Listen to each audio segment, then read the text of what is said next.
প্রতিদিন খুব বেশি না হলেও বার 2 কি 3 আমাদের প্রায় সবাইকেই তো মুখ দেখতে হয় আয়নায়। আর কিছু না হলেও চুল আঁচড়াবার জন্য কাচের আয়নার সামনে গিয়ে দাঁড়াতে তো হবেই। আয়না ছোট হলেও ক্ষতি নেই, হাতে ধরে মুখের সামনে আনলেই নিজের মুখ ধরা পড়বে নিজেরই চোখে। নিজের মুখ নিজের চোখে একটু বেশি সময় নিয়ে দেখলে মনে ভালো মন্দ নানা রকম ভাবনা আসে। কাচের আয়নায় ধরা পড়ে মনে সেই সব ভাবনার প্রতিচ্ছবি। আমাদের জীবনের শখ আর শৌখিনতার সঙ্গে কাচের যোগাযোগ খুব গভীরে। কাঁচ এমন এক জিনিস যা খুব ভঙ্গুর প্রকৃতির, অর্থাৎ চট করে ভেঙে যায়, তাই তাকে আগলে রাখতে হয় যত্ন করে।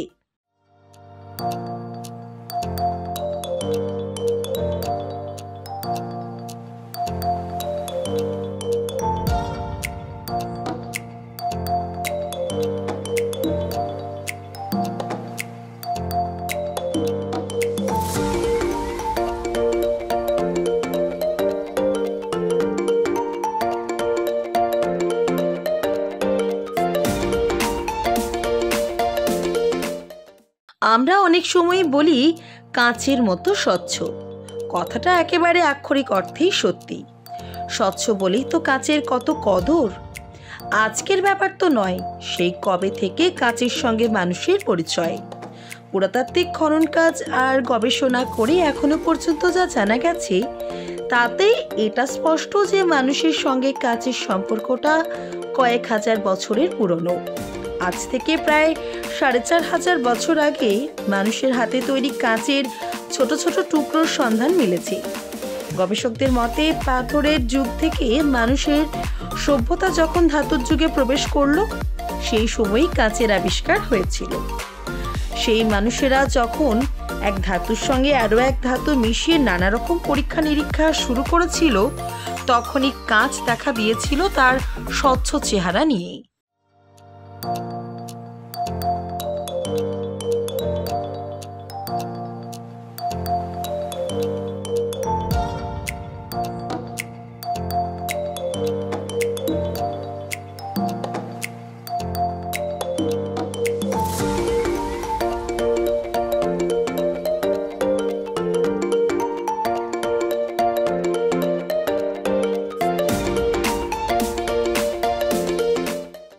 কাঁচ কিন্তু একটি মাত্র চেহারার নয়, নানা রকমের। আমাদের জীবনে তার ব্যবহারও অনেক ধরনের।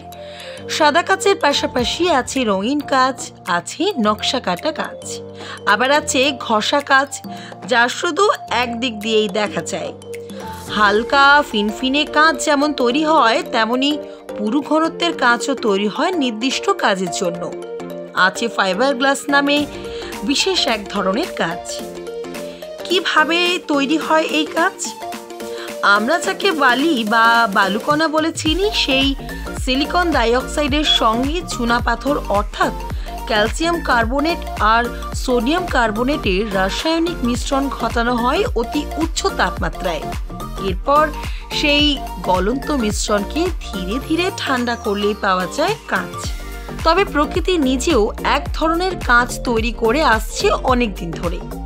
পৃথিবীর নানা প্রান্তে যেসব আগ্নেয়গিরি আছে, সেই সব পাহাড়ের জ্বালামুখ থেকে যখন গলন্ত লাভা স্রোত বেরিয়ে আসে মাঝে মাঝে, তখন তার মধ্যে থেকে অন্যান্য আরও অনেক কিছুর মতো কাঁচও কয়েক হাজার বছর আগে পৃথিবীর বুকে মানুষ যখন প্রস্তর যুগের সভ্যতায় বাস করছিল, তখন সেই প্রাকৃতিক কাঁচকে কাটছাঁট করে তারা তাদের তীরের সামনে ফলার মতো ব্যবহার করত।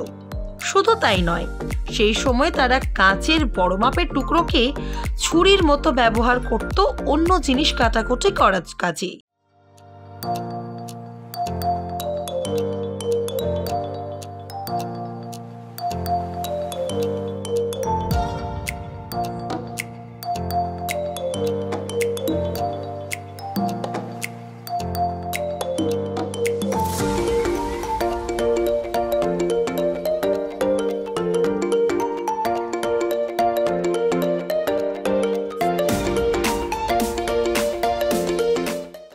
আমাদের দৈনন্দিন জীবনে কাঁচের জিনিসের ব্যবহার বর্তমানে কিছুটা কমে এলেও পুরোপুরি বন্ধ হয়ে যায়নি। একটা সময় তো দামি কাঁচের জিনিসের ব্যবহার ছিল রীতিমতো আভিজাত্যের প্রতীক। কাঁচের তৈরি বাসনপত্র, দরজা ও জানালা, ঘর সাজানোর জিনিস, দেবদেবীর মূর্তি, আয়না, আসবাবপত্র এসবের একসময় ব্যাপক ব্যবহার ছিল। এখনো নানা রকমভাবে আমাদের জীবনে কাঁচের ব্যবহার হয়ে চলেছে। তৈরির সময় কাঁচ গলন্ত অবস্থায় থাকে, অতি উচ্চ তাপমাত্রাকে ধীরে ধীরে কমিয়ে আনে। গলন্ত কাঁচকে ঠান্ডা করা হয়, ঠান্ডা হলে কাঁচ শক্ত হয়ে যায়। গলন্ত কাঁচকে যে কোনো ছাঁচের মধ্যে ফেলে তাকে সেই আকার দেওয়া সহজ। আবার তরল কাঁচের মধ্যে হাওয়া ভরে তাকে বেলুনের মতো ফোলানো যায়। কাপ, ডিশ, গ্লাস, শিশি বোতল থেকে শুরু করে থালা, বাটি, ছোট বা বড় আকারের বয়াম, মেয়েদের হাতে পরা চুড়ি, ছোট বাচ্চাদের খেলার রঙিন ছোট ছোট বলের আকারে মার্বেল, এইসব প্রতিদিনের জীবনে ব্যবহারের নানা জিনিস বহুদিন ধরে কাঁচ দিয়ে তৈরি করা হয়ে আসছে। এসবের পাশাপাশি আজকের দিনে বিশেষ করে বৈজ্ঞানিক প্রযুক্তির ক্ষেত্রে কাঁচের ব্যবহার আগের তুলনায় অনেকটাই বেড়ে গেছে। তবে গুণমান অর্থাৎ কোয়ালিটি এবং কোন ধরনের কাজের জন্য তৈরি করা হয়েছে তার উপরেই কিন্তু নির্ভর করে কাঁচের জিনিসের দাম। সেটা মাথায় রাখাটাও জরুরি, কারণ মুড়ি আর মুরগির দাম তো কখনো এক হতে পারে না। जब जीवन की हो नई शुरुआत तो श्री बालाजी फैशन है आपके साथ। ब्राइडल एथनिक वेयर के लिए आसनसोल में जाना माना नाम श्री बालाजी फैशन। दुल्हन के लिए खूबसूरत रंगों का लहंगा और आकर्षक गाउन, दुल्हन की बहन को खूबसूरत बनाए लहंगा फ्रॉक, दुल्हे के लिए मान्यवर के विविध रंगों वाले sherwani, ethnic wear, fashionable men's suit से मिले दुल्हे के भाई को नया लुक, वेडिंग और पार्टी के लिए कढ़ाईदार बनारसी और सिल्क साड़ियाँ। तो देर किस बात की, आज ही आए श्री बालाजी फैशन, हर घर की पसंद, GT road opposite Subhash cinema, Asansol. কাঁচের ওপরে আলো এসে পড়লে কাঁচ তা প্রতিফলিত করতে পারে, আবার কাঁচের প্রতিসরণ ক্ষমতাও আছে, অর্থাৎ কাঁচ আলোর গতিপথকে পাল্টে দিতেও পারে। সেই ক্ষমতার জন্য নানা ধরনের চশমা থেকে শুরু করে মাইক্রোস্কোপ, দূরবীন, ইলেকট্রনিক্সের বিভিন্ন জিনিসে কাঁচ ব্যবহার করা হয়। একেবারে সরু সুতোর মতো কাঁচ যাকে বলে অপটিক্যাল ফাইবার, তা ব্যবহার করা হয় বিভিন্ন মাধ্যমের মধ্যে যোগাযোগ রক্ষা করার যন্ত্রপাতিতে। আবার তার থেকে সামান্য পুরু কাচের সুতোকে বলা হয় গ্লাস উল, যা ব্যবহার করা হয় ফাইবার গ্লাস তৈরির কাজে। গবেষক ও ঐতিহাসিকদের মতে প্রায় ৬,০০০ বছর আগে আজকের সিরিয়া ও মিশরের তখনকার মানুষজন প্রথম তার নিজের হাতে কাঁচ তৈরি করতে পেরেছিল। তারপর বেশি দিন অপেক্ষা করতে হয়নি, কাঁচের জয়যাত্রা শুরু হয়ে যায় রোমান সাম্রাজ্য, চীন, আরব ভূখণ্ড পেরিয়ে ভারতবর্ষ আর বিশ্বের অন্যান্য প্রান্তেও। আজ থেকে প্রায় ৭০০ বছর আগে ইতালির মোরানো, ভেনিস এইসব জায়গা ছিল গুণমানের সেরা কাঁচ তৈরির ঠিকানা। ভেনিসের কাঁচের জিনিস রপ্তানি হতো ভারত সহ বিশ্বের বিভিন্ন প্রান্তে। মধ্যপ্রাচ্যে লেবানন ও একসময় হয়ে উঠেছিল কাঁচ উৎপাদনের একটি গুরুত্বপূর্ণ কেন্দ্র। ইউরোপের বোহেমিয়ান অঞ্চল, যা এখনও চেক রিপাবলিকের অন্তর্গত, সেটাও ছিল আন্তর্জাতিক ক্ষেত্রে কাঁচের ব্যবসার উল্লেখযোগ্য এক জায়গা। পরবর্তীকালে অবশ্য কাঁচ তৈরি করার প্রযুক্তি ছড়িয়ে পড়ে সব দেশেই। শুরু হয়ে যায় দেশে দেশে কাঁচের জিনিস উৎপাদন। ধীরে ধীরে কাঁচ তৈরির প্রযুক্তি আরও উন্নত হতে থাকে।